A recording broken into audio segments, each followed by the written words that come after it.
வணக்கம், எல்எஸ் கோமாதா சேனல்லேருந்து பேசுகிறேம்மா.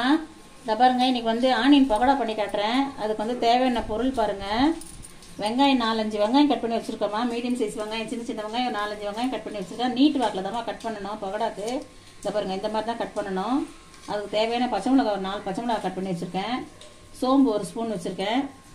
இஞ்சி பூண்டு 2 ஸ்பூனு, மல்லி, கருவேப்பிலை, கடலை மாவு வந்து 4 பங்கு கடலை மாவு, 1 பங்கு அரிசி மாவு, 4 பங்கு கடலை மாவு. இதை பாருங்கள், இந்த அளவு நான் 4 பங்கு போட்டிருக்கேன் கடலை மாவு.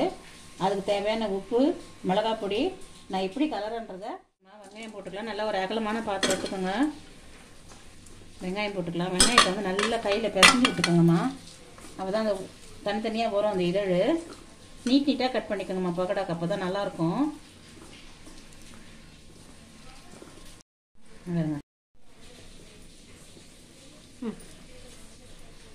இந்த பாருங்கம்மா, பச்சை மிளகாய் போட்டுடலாம், சோம்பு போட்டுடலாம். சோம்பு பச்சை மிளகாய் 2 போட்டுட்டேன்.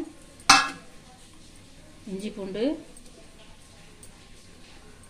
கருவேப்பிலை, மல்லித்தழை எல்லாம் போட்டு நல்லா ஒரு பெசரி இல்லாமல் நல்லா பெசரிட்டு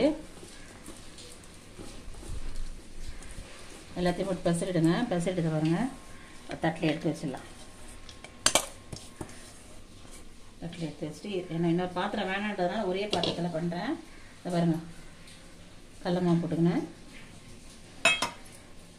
அரிசி மாவு எதில் போடுறீங்களோ அதில் 1 பங்குக்கு 4 பங்கு கடலை மாவுமா. 1 பங்கு அரிசி மாவு, 4 பங்கு கடலை மாவு. நான் அளந்து வச்சுட்டேன். இதில் 3/4 கப்பு போட்டிருக்கேன். அதே மாதிரி நான் இதில் வந்து 3/4 கப்பு 4 கப்பு மாவு போட்டிருக்கேன். 4க்கு 1 கணக்கு வச்சுங்க. எதில் டம்ளர்லையோ கிண்ணத்துலையோ நீங்கள் எதில் ஒன்றாலும் அளந்துக்கோங்க. 4க்கு 1. அப்புறமா நான் 1 ஸ்பூன் நிறக்க போட்டிருக்கேன். இதுக்கு வந்து பார்க்க சொல்ல உப்பு தெரியாது, அப்புறமா உப்பு தெரியும் கண்டிப்பாக. உங்களுக்கு காற்றுக்கு தேவையான அளவு போட்டுக்கோங்கம்மா. பச்சை மிளகாய் போட்டிருக்கோம். அதை பாருங்க, நான் ஒரு 3/4 ஸ்பூன் போடுறேன் வெறும் மிளகாத்தூள்.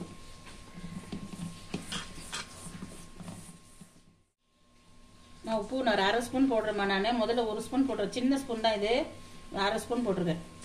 நல்லா கலந்துருங்கம்மா. இதை உப்பு, இந்த மிளகாத்தூள் எல்லாம் நல்லா கலந்துருங்க. கலந்துட்டு இதை பாருங்க, இப்போ போடுங்க இந்த வெங்காயம்.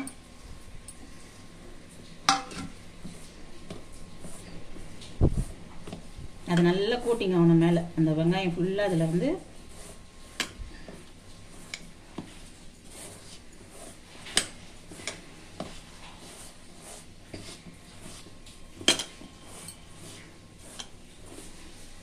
காரம் வேணும்னா கொஞ்சம் போட்டுக்கோங்கம்மா. எனக்கு கரெக்டாக இருக்க மாதிரி இருக்குது, நான் போடலை.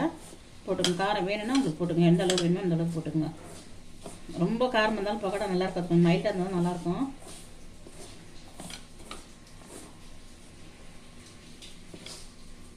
அப்புறம் அடியிலெல்லாம் மாவு இருக்கும், கொஞ்சம் எடுத்து போட்டு பாருங்க. எண்ணெய் காஞ்சின்னு எண்ணெய் காஞ்சின்னு இருக்குது. ஒரு கரண்டி எடுத்து நான் ஊற்றினேன் பாருங்க. அவ்வளோதான், ரொம்ப ஊற்றாதீங்க. எண்ணெய் ரொம்ப ஊற்றுனீங்கன்னா மாவு தண்ணி எண்ணெயிலே போட்டிங்கன்னா பிரிஞ்சிடும் உங்களுக்கு. அந்த பாருங்க, போட்டுட்டு பெசரிட்டு இப்போ நல்லா எண்ணெய் ஊற்றிட்டு நல்லா ஒரு அழுத்தினீங்கன்னா அந்த ஈரத்தில் வந்து அந்த மாவுலாம் ஃபுல்லாக அந்த வெங்காயத்தில் ஒட்டிக்கும்.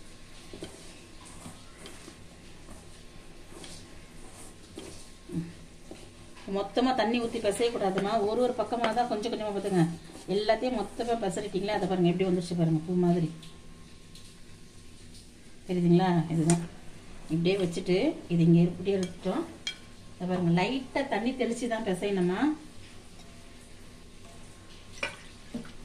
அதை பாருங்கள், ஒரு கப்பில் தண்ணி வச்சுக்கிட்டு லைட்டாக அப்படி போட்டுட்டு பிசைஞ்சு நம்ம போட சொல்ல போடணும். தண்ணியே இல்லாமல் போட்டிங்கன்னா பகோடா வந்து கெட்டியாக வராது, உளுந்துடும்.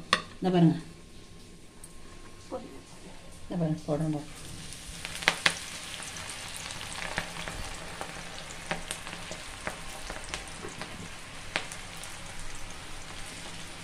உடனே கரண்டி போட்டு கலக்காதீங்கம்மா, கொஞ்சம் நேரம் பொறுத்து கலக்கலாம்.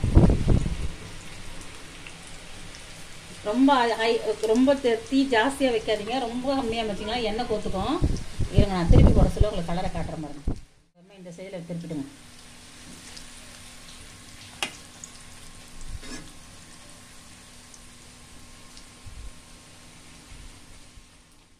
ரொம்ப கலர் செவுக்க விட்டு எடுத்தீங்கன்னா கலர் மாறிடும். அந்த கலரில் எடுத்தீங்கன்னா இன்னும் கொஞ்சம் ப்ரௌனிஷாக ஆகிடும் நம்ம எடுத்துட்ட பிறகு.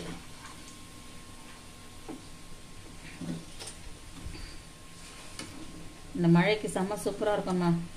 டீ போட்டுட்டு இந்த பக்கோடா வச்சிக்கின்னு சுட சுட சாப்பிட்டா அவ்வளோ சூப்பராக இருக்கும். என்கிட்ட டிஷ்யூ பேப்பர் இல்லை, இருந்தால் நீங்கள் போட்டுக்கோங்க.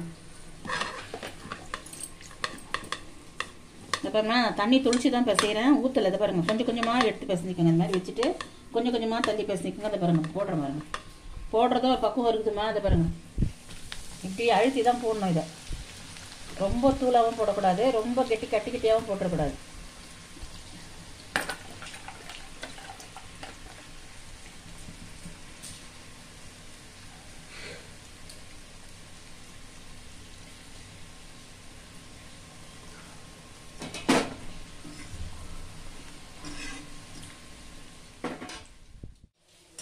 இந்த கலர்லேயே எடுத்துடணுமா, இல்லாட்டா ரொம்ப செவந்துடும். இந்த கலர்லேயே எடுத்துடணும்.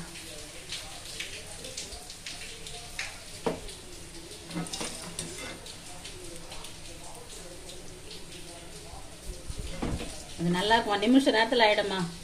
சாப்பிட உட்கார வச்சுட்டு கூட நம்ம வெங்காயம் பச்சை மிளகாய் அரைஞ்சி வச்சோம்னா சாப்பிட உட்கார வச்சுட்டு கூட ரெடி பண்ணிக்கலாம். அது